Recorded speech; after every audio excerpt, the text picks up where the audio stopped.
Hello दोस्तों, आप लोग को E&I दोस्त में वेलकम है। दोस्तों आज मैं लेकर आया हूं, आप देख सकते हैं यहाँ पे ACS 580 VFD में अगर आपका जो ओवर वोल्टेज, ठीक है दोस्तों, या 3201 फॉल्ट आएगा तो क्या करना है। ठीक है, अगर VFD में ये फॉल्ट आता है आपका 3201, यहाँ पे देख सकते हैं DC लिंक ओवर वोल्टेज।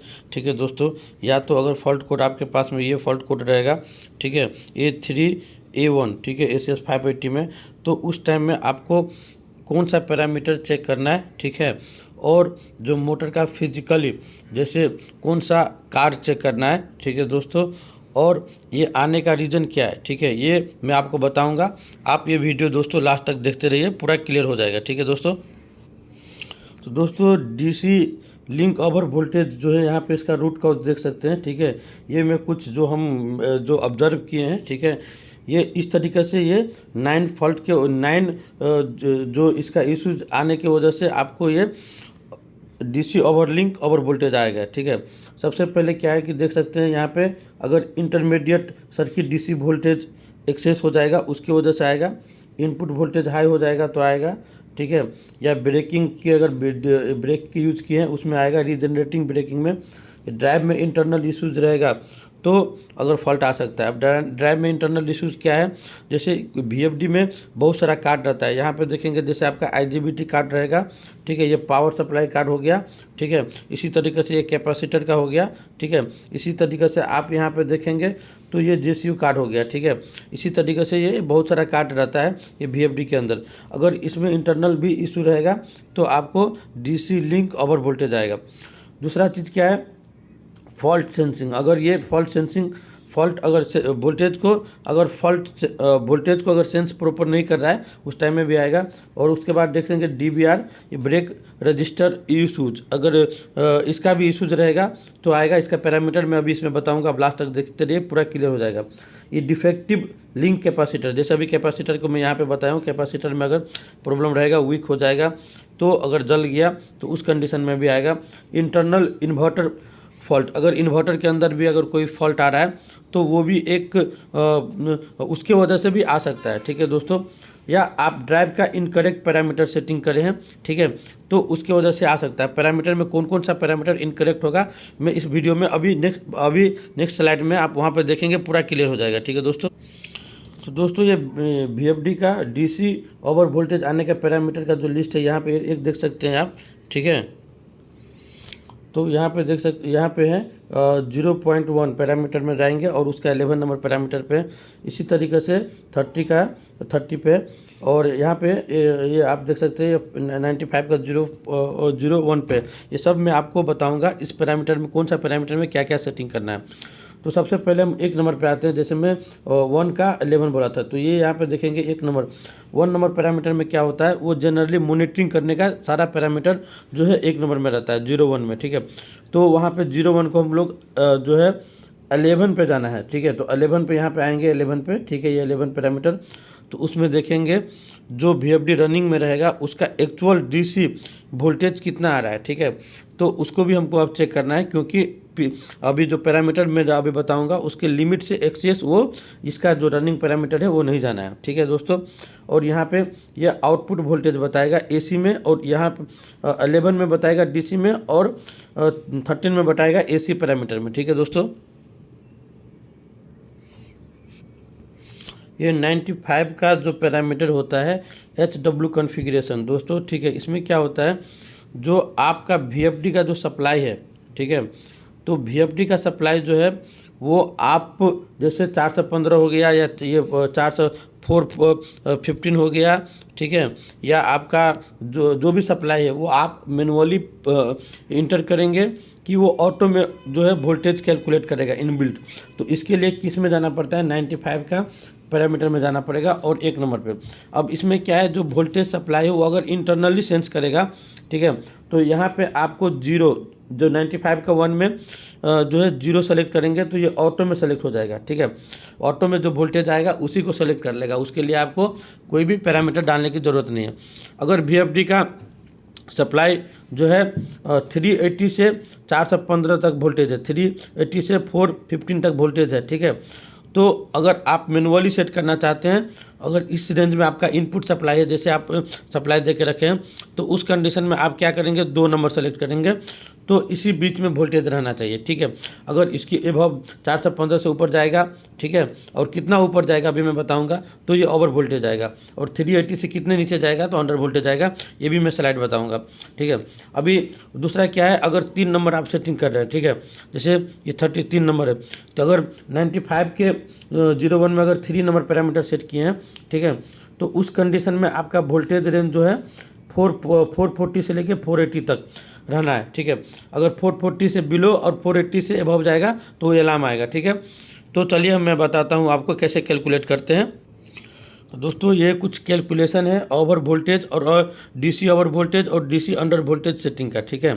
तो उसको जैसे 95, ये मैं भी बताया था, ये 95 में अगर आप 0 नहीं डाले, ऑटो में नहीं डाले, अगर आपने यहाँ पे 1 प्रेस किया है, 1 डाला है 95 को 01 में, ठीक है, तो 1 के लिए ये कंडीशन है, यहाँ पे देखेंगे ये कंडीशन, अगर एसी वोल्टेज 380 से लेकर 415 वोल्टेज तक रहेगा, ठीक है, तो उसमें क्या होगा आप देखेंगे, यहाँ पे दिया हुआ है 1.3 times to line supply voltage and display in parameter 0.1 DC. इसका मतलब ये हो गया 0.1 जैसा भी बताया था 0.1 का 11 नंबर में जो डीसी वोल्टेज आएगा, ठीक है, अगर वो डीसी वोल्टेज जो है 1.35 से मल्टीप्लाई कर दीजिए, अगर उससे एबव जा रहा है, ठीक है, एग्जाम्पल 415 आ रहा है, अगर उससे एबव जा रहा है, अगर कितना जा रहा है उससे एबव जा रहा है, इस ये मल्टीप्लाई हो गया, फैक्टर ये हो गया, ठीक है।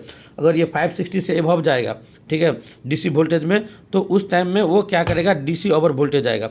तो आप देख सकते हैं यहाँ पे डीसी ओवर वोल्टेज, ये जो देखेंगे जो कभी यू डीसी मैक्सिमम कितना है 560, अगर आप 380 से 415 वोल्टेज जो सेलेक्ट करके रखें, मतलब जो है 95 का 01 में 2 नंबर पैरामीटर आप सेलेक्ट करके रखे हैं, तो 560 से एबव जाएगा तो आपको डीसी वोल्टेज ओवर आएगा, ठीक है।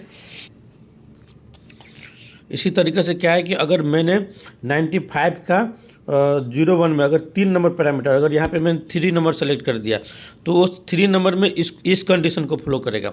अब इसमें आप क्या देखेंगे, सप्लाई एसी सप्लाई वोल्टेज कितना रहना चाहिए, यहाँ पे देखेंगे तो 440 से लेके 480 तक, ठीक है। अगर उसी फार्मूला में यहाँ पे अगर जैसे 440 डाल दिया, यहाँ पे 1.3 से मल्टीप्लाई करेंगे, ठीक है, मैक्सिमम 480 हो गया, अगर 480 सप्लाई दे रहे हैं तो 1.3 से मल्टीप्लाई करेंगे, ठीक है, उसके अभाव में ये सप्लाई नहीं जाना चाहिए, ठीक है। अगर इसके एबव जाता है डीसी मैक्सिमम में, तो आपको क्या हो जाएगा, जो है फॉल्ट आ जाएगा ओवर वोल्टेज, ठीक है। अंडर वोल्टेज का भी मैं अभी इस डाल के रखा हूँ, आप वहाँ से यूट्यूब चैनल जो मेरा चैनल है वहाँ से आप देख सकते हैं, ठीक है। ये अंडर वोल्टेज का सेटिंग है, उसमें क्या क्या पैरामीटर सेटिंग करना है, ठीक है दोस्तों। तो आपको ये क्लियर हो गया होगा, और 2-4 पैरामीटर है अभी हम,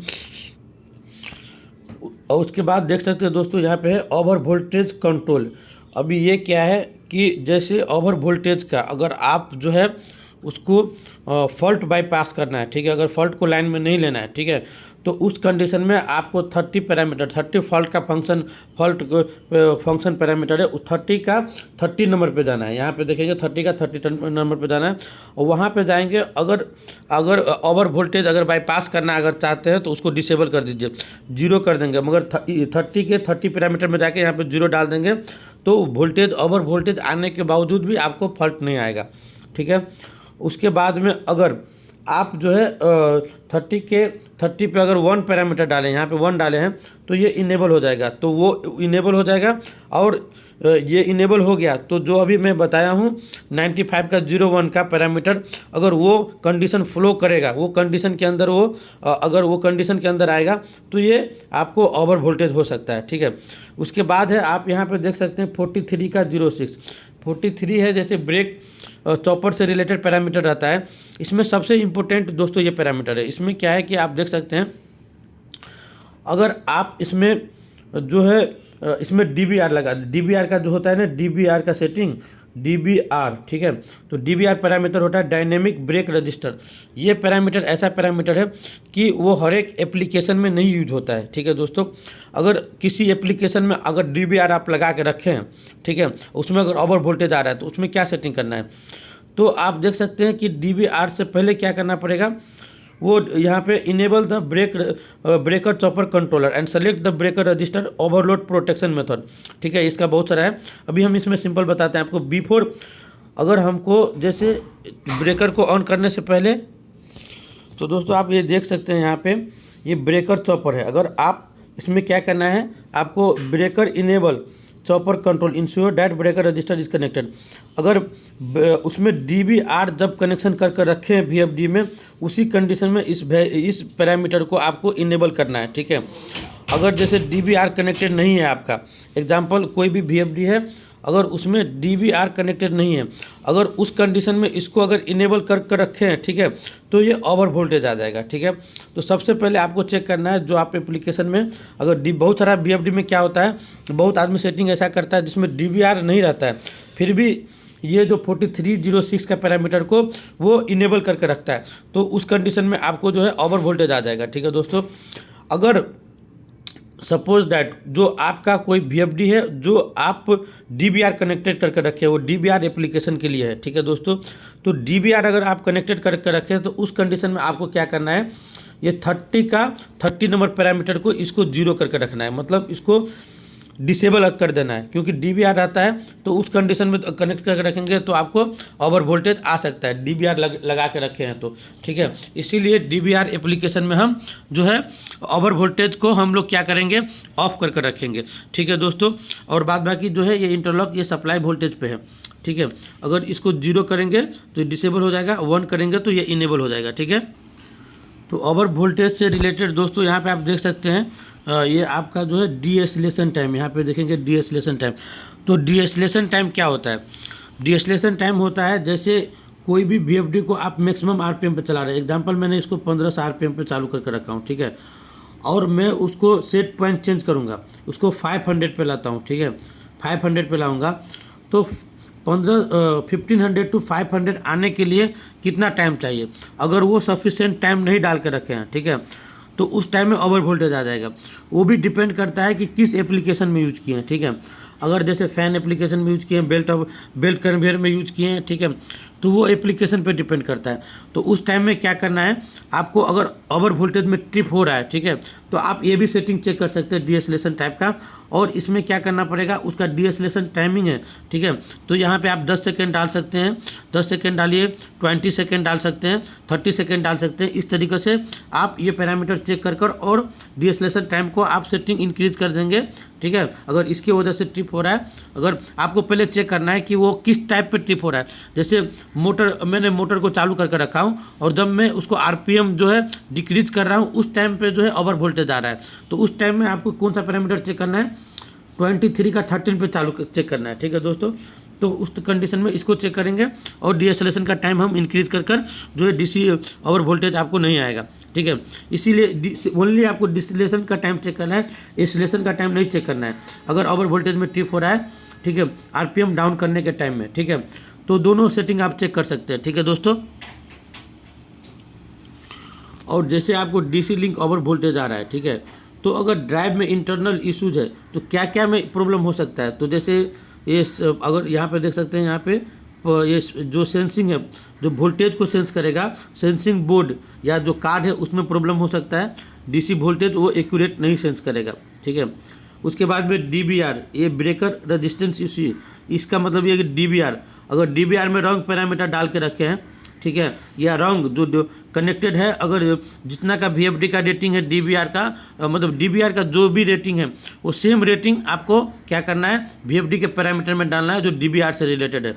अगर उसमें आप जो है जैसे ये 5 ओम्स का है, ठीक है, 5 किलो ओम्स का है, अगर आपने उसको 2 डाल दिया, 3 डाल दिया, ठीक है, अगर उसका वोल्टेज रेटिंग करेंट, अगर उसमें अगर आप कहीं से मिस्टेक कहीं पे जो डाले हैं, जो VFD का पैरामीटर और जो आप कनेक्टेड कर रखे हैं उसका पैरामीटर अगर नहीं मैच करेगा, उस टाइम में भी आपका ये फॉल्ट आएगा। उसके बाद में कैपेसिटर, जैसे आपका कैपेसिटर क्या होता है, वो आपका जैसे जैसे ज़्यादा रनिंग आवर हो गया, ठीक है, तो कुछ रनिंग आवर जैसे 5000 हो गया, ठीक है, रनिंग आवर, तो क्या होता है कि कैपेसिटर जो है वीक हो जाता है। ठीक है, तो उस कंडीशन में भी क्या हो सकता है, आपको कैपेसिटर चेक करना है और DC ओवर वोल्टेज जो आ सकता है। ठीक है दोस्तों, तो दोस्तों इस तरीके का वीडियो देखने के लिए मेरा जो यहाँ पे ये देख सकते हैं E&I दोस्त चैनल है, उसको सब्सक्राइब कीजिए दोस्तों। और आप लोग सब्सक्राइब करेंगे, सपोर्ट करेंगे, ठीक है दोस्तों, तो मैं क्या करूँगा, इससे रिलेटेड और बहुत सारा वीडियो डाल सकता हूँ। अगर आपको कोई भी VFD के पैरामीटर से रिलेटेड आपका इशू है, ठीक है, तो आप कमेंट कीजिए, ठीक है दोस्तों, मैं उसमें आपको बता सकता हूँ कि इसका ये कौन सा पैरामीटर चेक करना है और क्या क्या चेक करना है, ठीक है दोस्तों, अगर इससे रिलेटेड कोई भी आपको डाउट है तो। ठीक है दोस्तों, ओके बाय।